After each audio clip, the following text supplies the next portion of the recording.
మాకి బియ్యం అక్కర్లేదు, ఇంకెప్పుడు తీసుకురాకండి. మా బతుకులు మేమే బతుకుతామని ఆయన చెప్పమన్నారు. గజా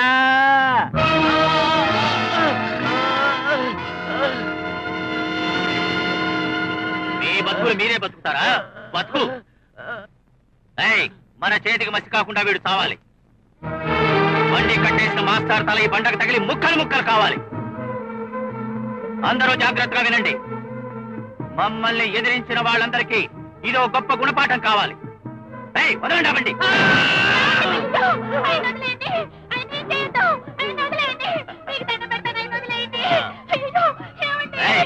బండవరండ్రా.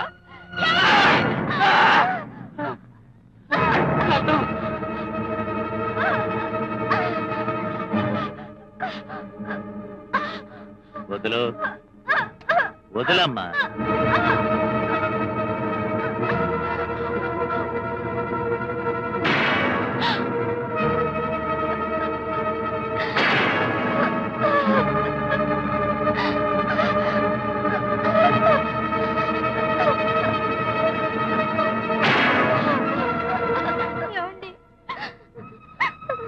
మమ్మల్ని నాన్నని ఏం చేయకండి, ఈ బియ్యాన్ని మేము తీసుకుంటాం.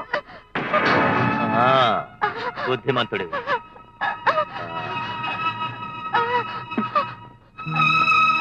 నిజమైన ఇల్లాలంటే నువ్వే ఇలాగే ఉండాలి.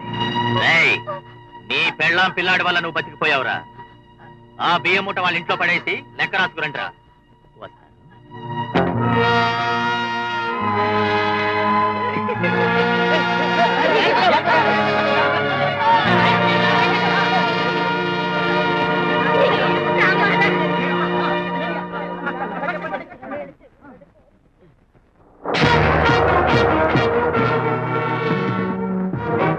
ఏంటండి, ఏమిటి దౌర్జన్యం? ఇది నీకు కొత్త గానీ ఈ ఊరికి ఇలాంటి మామూలు. వాడి అహంకారానికి తలవంచకపోతే బ్రతుకు తెరి ఉండదు, ఎదిరిస్తే బతుకే ఉండదు. వాడిచ్చిన బియ్యాన్ని మొదటి నుంచి మీరు తీసుకోకుండానే ఉండాల్సింది. అలా తీసుకోవడం వల్ల మీకు తెలియకుండా మీరే వాడికి బానిసలైపోతున్నారు. చదువుకున్నవాడు మీరు కూడా తెలుసుకోకపోతే ఎలా? తెలుసుకుని ఏం చేయగలరు? మేము తీసుకోకపోయినా వాళ్లే బలవంతంగా తీసుకునేలా చేస్తున్నారు. వద్దంటే చూసావుగా. చూస్తాను. అసలు ఈ పోలీస్ డిపార్ట్మెంట్ ఏం చేస్తుంది? నేను ఇప్పుడే పోలీస్ స్టేషన్ అమ్మా, నీకెందుకు గొడవ? మీ అన్నయ్య కూడా ఒళ్ళు లేదు. నువ్వు ఇంటికెళ్ళు. నాకేం భయం లేదు మాస్టారు.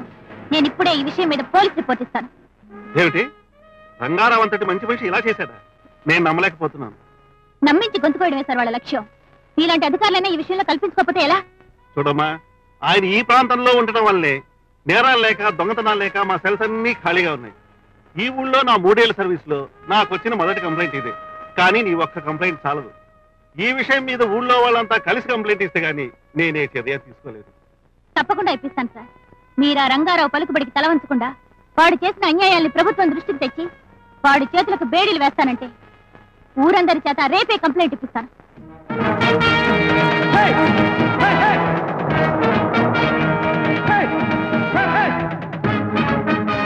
ఏంటి, ఎవరు కనపడటం లేదు? ఆ మట్టిని ఊరే ఖాళీ చేసేసినట్టుంది.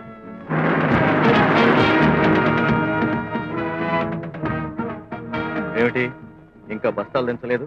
ఏమిటో ఈ రోజు బియ్యం తీసుకోవడానికి ఎవ్వరూ రావడం లేదండి. వైష్ణవ మాయతో వంకాయలు మాయమైపోయినట్టు ఆ మట్టిని అంతా మాయమైపోయారు.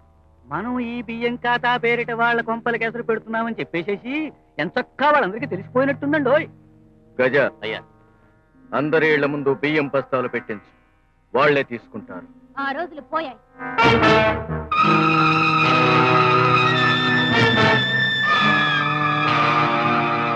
మీరు ఆ బస్తాలు ఇక్కడ పెట్టినా సరే ఎవరూ తీసుకోరు. మీరు చేస్తున్నదంతా వాళ్లకు తెలిసేలా చేశాను. మీ నాటకాలకి సాగవు. నువ్వేనా వీళ్ళకిదంతా నేర్పిన నాయకురాలి? చదువుకున్న దానివి కదూ, ఆ మాత్రం చురుకుండాల్సిందే. అయినా నువ్వు శవంగా మారే ముందు ఈ జనానికి కూడా ఒక్క అవకాశం ఇస్తా. గజ,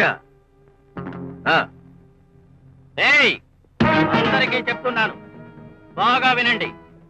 మీ అందరి మంచిని ఆశించి ఎవరైతే మమ్మల్ని ఎదిరిస్తున్నారో ఆమె బ్రతుకుండాలంటే మర్యాదగా నేను 10 లెక్క పెట్టేలోగా ఎవరి ఇంటి ముందున్న బియ్యం వచ్చి వాళ్ళు తీసుకువెళ్ళండి, లేదా దీన్ని కుక్కను కాల్చినట్టు కాల్చి పారేస్తాను. నా కోసం మీరెవరూ భయపడకండి. వీళ్ళు నన్నేమీ చేయలేరు. వీళ్ళెంత దౌర్జన్యం చేసినా మీరు మాత్రం ఆ బియ్యం ముట్టుకోకండి. ఎవరు బయటికి రాకండి. 1 2 3 4 5 6 ఏమండి తీకండి, మిమ్మల్ని బ్రతిమాలుతాడు.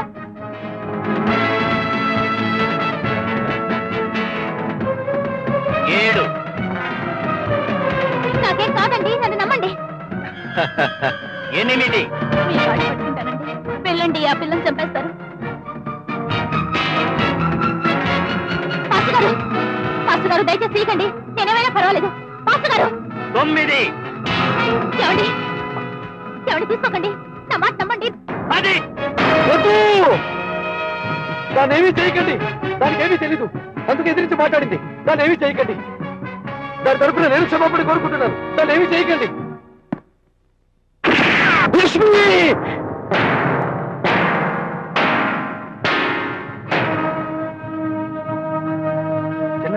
నువ్వా? నాన్న, నిన్ను ఎదిరించడానికి ఏ మగాడు ముందుకు రాకపోయినా ఒక ఆడదింత ధైర్యం చేసిందంటే ఆమె తెగింపుకు నేను అభినందిస్తున్నాను. చిన్న, ఇక్కడికి నువ్వెందుకు వచ్చావు? నాన్న, ఇవన్నీ ఎవరి కోసం చేస్తున్నావు? నా కోసమేగా. పేదవాళ్ళ కడుపులు కొట్టి సంపాదించడం మనకు మంచిది కాదు. చిన్న, నేను ప్రాణం కంటే ఎక్కువగా చూసుకుంటున్నాను. అది పోగొట్టుకోకు. నేను మీ మీద చాలా గౌరవం పెంచుకున్నాను. మీరు అది పోగొట్టుకోకండి. ఈ ఊరి ముందెందుకు? ఇంటికి పద. ఊరి సమస్య తేలియాక నేను ఇంటికి వచ్చేది. కానీ ఒక్కటి మాత్రం నిజం, వీటన్నిటికీ మీరు ఎప్పటికైనా శిక్ష అనుభవిస్తారు. మా నాన్న చేసిన దానికి నేను క్షమాపణ అడుగుతున్నాను. క్షమించండి.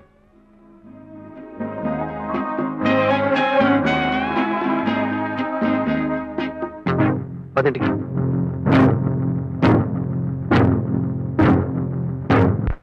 నిన్ను చదివించింది మొండితనంగా ఇలాంటి గొడవల్లో తలదూర్చడానికి కాదు. ఇందుకోసమే నీ చదువు అయితే అసలు నువ్వు చదువుకోకుండానే ఉండాల్సింది. ఏమిటో నేను మాట్లాడేది? చెడుని ఎదిరించాను, అది తప్ప? అసలు ఇన్నాళ్ళు ఇలాంటి దౌర్జన్యం ఊళ్ళో జరుగుతూ ఉంటే నీలాంటి సమర్థుడు చేతులు కట్టుకుని ఊరికే ఉండడం నా దృష్టిలో పిరికితనం అనిపిస్తోంది. లక్ష్మి, నేను చదువుకున్న చదువు నువ్వు చదువుకుని వాడిని ఎదిరించుంటే నేను ఇంతకంటే సంతోషించుండేదాన్ని. లక్ష్మి, నిన్ను తల్లి తండ్రి లేరని పువ్వుల్లో పెట్టి పెంచుకొచ్చానమ్మా. నిన్ను వాళ్ళ తుపాకీలకి బలి చేయడానికి కాదు. నేనెవరిని ఎదిరించకపోయినా, తెగించి అన్యాయాన్ని తెగనరకపోయినా కారణం నా రక్తంలో పిరికితనం కాదమ్మా, నా గుండెల్లో బాధ్యత. అసహాయమైన నా చెల్లెలి జీవితం నా భుజాల మీద ఉందమ్మా. నేను వాళ్ళని ఎదిరించి నాకేదైనా జరిగితే నా పౌరుషమే మిగులుతుంది, కానీ నీ జీవితానికి ఆధారం ఎవరుంటారమ్మా? చూడు, నీకేదైనా అయితే ఈ అన్నయ్య ప్రాణాలతో ఉండడమ్మా. వాడు దుర్మార్గులు, ఎంతకైనా తెగించిన వాళ్ళమ్మా. ఇంకెప్పుడు వాళ్ళతో పంతాలకు దిగనని ప్రమాణం చేయి. అమాయకుల కష్టాలు చూసి తిరగబడ్డానికి కానీ అన్నయ్యని కష్టపెట్టాలని కాదు. ఇంకెప్పుడు నేను బాధ పెట్టన్నయ్యా. చూడమ్మా, ఈ రోజు నువ్వు కాలేజీకి బయలుదేరు. నా మాట విను. అలాగే. 5-10 బాబు, 5-10, 5-10. తొందరపడకండి, తోసుకోకండి. క్యూ. నేను ఇక్కడ చూసుకుంటాను గురుగారు, మీరు ఆడవాళ్ళ వైపు వెళ్ళండి. 5-12 చెయ్యి, గేట్ దగ్గర ఉంటాను. 5-15 బాబు, 5-15. నాటకం వేస్తారు. నేను లేకుండా నాటకం ఎలా వేస్తాను చూస్తాను. నేనే లేకపోతే ఈ జనమంతా 5-15 బాబు, 5. అమ్మా!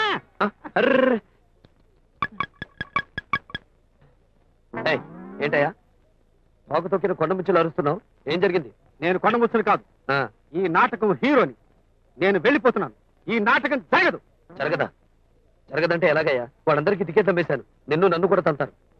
తనని అయినా సరే నేను వేషం వెయ్యను. వెయ్యవా? వెయ్యకపోయావు. నాటకం ఆగిపోతున్నావు. నీ ముక్కు కోసి నీ చేతే మింగిస్తాను. నువ్వు హీరోవి కావు. కాను. నువ్వు ఈ టికెట్లు బ్లాక్ లో అమ్మి అకౌంట్ నాకు చెప్పు. 5-10, 5-10, 15, 5-15. లోపలికి వెళ్ళి విషయం కనుక్కొస్తాను. 5-15, 5-15, 5-15. కుడి ఎడమైతే పొరపాటు లేదో ఓడిపోలేదో.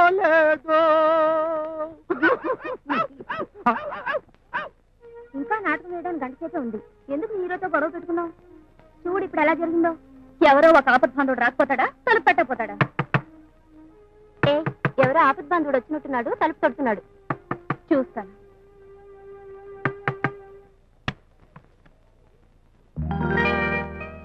నువ్వా? మన లపాకి సరిగ్గా రావాల్సిన సమయానికే వచ్చావే. సరిగ్గా కావాల్సిందే కనపడింది. పదండి. వద్దండి, ఆడంగులున్నారు. పర్లేదు రండి. ఆడంగులంటే నాకు సిగ్గండి. అంతా మనవాళ్లే, సిగ్గెందుకు? రండి రండి. జయ నమస్తే. లలిత నమస్తే. విజయ నమస్తే. విజయ లలిత నమస్తే. విజయ లలిత నమస్తే. రండి. ఏమిటండి అలా సిగ్గుపడిపోతున్నారు? మొన్న గెస్ట్ హౌస్ లో అదరగొట్టలేదు. ఒక్కడైతే పర్వాలేదండి, ఇంతమందితో అడ్జస్ట్మెంట్ అవ్వాలంటే ఊపిరాడదు. కూర్చోండి. చెప్పండి. మేము చాలా కష్టాల్లో ఉన్నామండి. మా నాటకంలో హీరో అనుకోకుండా మా గొంతు కోసేశాడు. గొంతుకొచ్చాడా? నేనుండగా ఇంకొకరిని గొంతు కొయ్యనివ్వనుగా. ఆ? ఆ హీరోకి పరిస్థితి ఇచ్చే వచ్చాను. నాకన్నా హీరో ఎవరండి? ఆడేసేది నేనే వేస్తాను. మీరేస్తారా? మనమేం తక్కువ కాదు. కామిక్, ట్రాజిక్, డాన్సిక్, జైల్ యాక్టింగ్ మన స్పెషల్. మరి దేవదాసు? ఓ అది మా బాబాయ్ వేస్తాం. అద్దరు కొట్టేస్తాను. నేను దేవదాస్ సినిమా 200 సార్లు చూశాను. మీకు నచ్చి మీరు చాలు బాబోయ్ అని ఆపే వరకు యాక్టింగ్ చేసేస్తానే ఉంటాను. మీ మీద నాకు నమ్మకం ఉంది. అయితే చెప్పండి, దిలీప్ కుమార్ లాగా చేయాలా, ఏఎన్ఆర్ లాగా చేయాలా, రెండింటికి మధ్యలో ఎన్టీఆర్ లాగా చేయాలా? అది వచ్చి ఇన్నెందుకండి, అన్ని కలిపి నాలా చేసేస్తాను. మీరేదైనా చేసేలాగా ఉన్నారు. బయట జనం అలా చేస్తున్నారు. త్వరగా వెళ్ళి మేకప్ వేసుకోండి. అలాగే. ఇది మాత్రం ఒరిజినల్ తెప్పించండి. యాసం బ్రహ్మాండంగా కుదిరింది. మరి హారం దొరుకుద్దో లేదో? నువ్వెన్ని కొట్టుకున్నా మనం రావు. మనం కొట్టాల్సింది కొట్టాకే మొత్తం. అసలే దేవదాసు పాత్ర బరువైన పాత్ర, బాగా కొట్టాలి.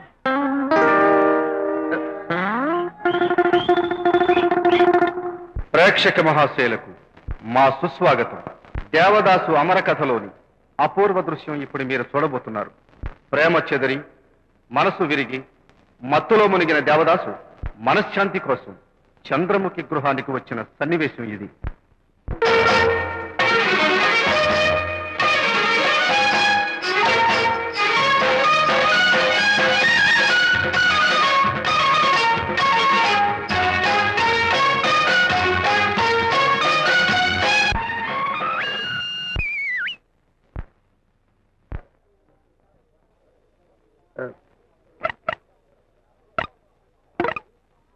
మహాజనులారా, కళ్ళు కొచ్చి ముంత దాచడం మనకు అలవాటు లేదు. ఆ దేవదాసొట్లో ప్రేమ పారేది, అందుకే పిరికోడయ్యాడు. ఈ దేవదాసొట్లో నీటి సీసాలో పోసిన నాటు గేటులు తోసుకుని పారుతుంది, అందుకే ధైర్యంగా సంక్షేర్గా చెప్తున్నాను. తిన్నగా దేవదాసు పాత్రలోకి వెళ్ళిపోతామని నాటు కొట్టే వచ్చాను. ప్రేమకు పెన్నిధి, హృదయానికి సన్నిధి, త్యాగానికి మహానిధి అయిన దేవదాసు మహాశైలకు సుస్వాగతం. దయచేయండి, చెయ్యండి. ఈ చంద్రముఖి గృహాన్ని పావనం చేసినందుకు ధన్యరాన్ని స్వామి. మనశ్శాంతి కోసం వచ్చారా స్వామి? మందు కోసం వచ్చానమ్మా.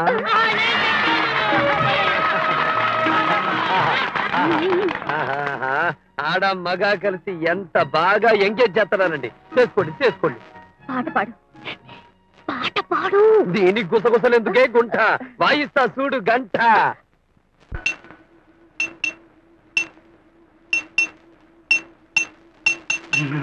ఇటు చుక్క అటు చుక్క.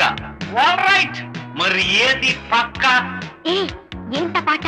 దేవదాస్ చుక్క పక్క అండు. మందేశాక దేవదాస్ అయినా రామదాస్ అయినా ఇలాగే పాడతాడు.